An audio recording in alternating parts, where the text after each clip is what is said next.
Jusqu'au 30 décembre prochain, la Villa Bernasconi accueille l'exposition Arlequin qui met en scène différentes visions du personnage sous la forme d'une galerie de 25 portraits.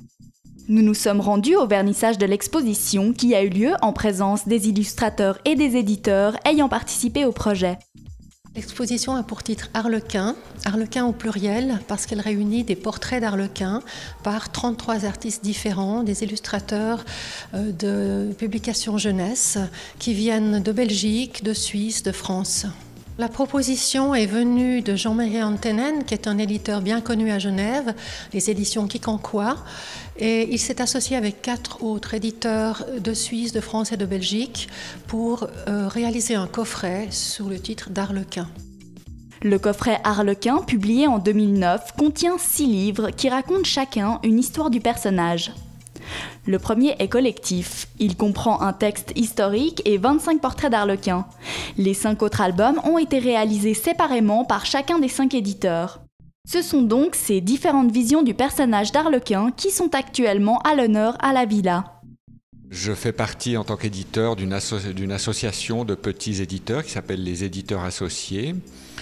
Et on a monté il y a 3 ans maintenant un projet commun. On a pour le Salon de Montreuil coédité un coffret de 6 livres autour du thème de Arlequin. À l'époque, l'Italie était invitée d'honneur du Salon de Montreuil. Chaque éditeur pour ce coffret a réalisé un livre, donc à sa façon.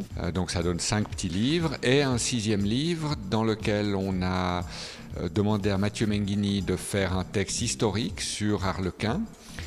Mathieu Menghini, qui est l'ancien directeur du Théâtre Forum Mérin. Et on a demandé également à 25 illustrateurs de réaliser chacun un portrait d'Arlequin.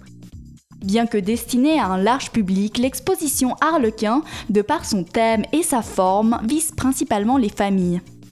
C'est destiné à un public très large, très familial. C'est vrai que l'accrochage est spécifiquement conçu pour des enfants puisqu'il est plutôt bas, il est un peu plus bas que d'habitude.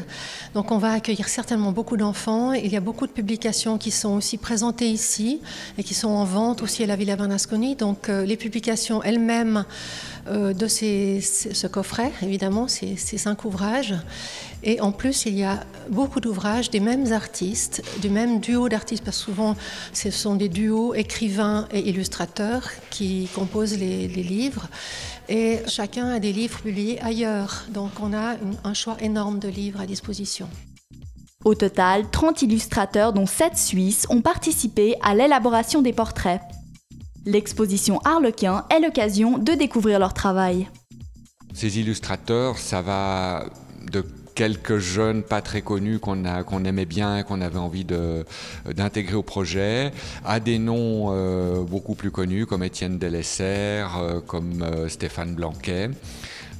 Voilà des gens avec lesquels, en tant qu'éditeur, on n'a pas forcément la possibilité de travailler habituellement. L'objectif de cette exposition est également de présenter sous une nouvelle facette les illustrations de livres pour enfants.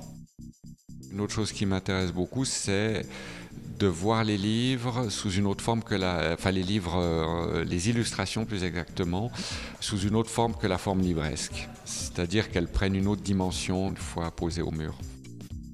L'exposition épouse parfaitement l'infrastructure de la Villa Bernasconi, car chaque pièce met en scène un des livres du coffret. Le lieu me semblait parfait pour cette exposition, c'est-à-dire que ça reflète quand même un certain nombre d'univers différents, notamment les 5 livres.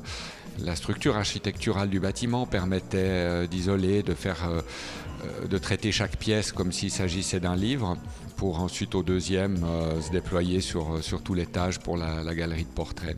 Ce qu'on fait à la Villa Bernasconi, je ne pense pas qu'on pourra le répéter, le déplacer, c'est-à-dire qu'on expose l'intégralité des dessins de tous les livres.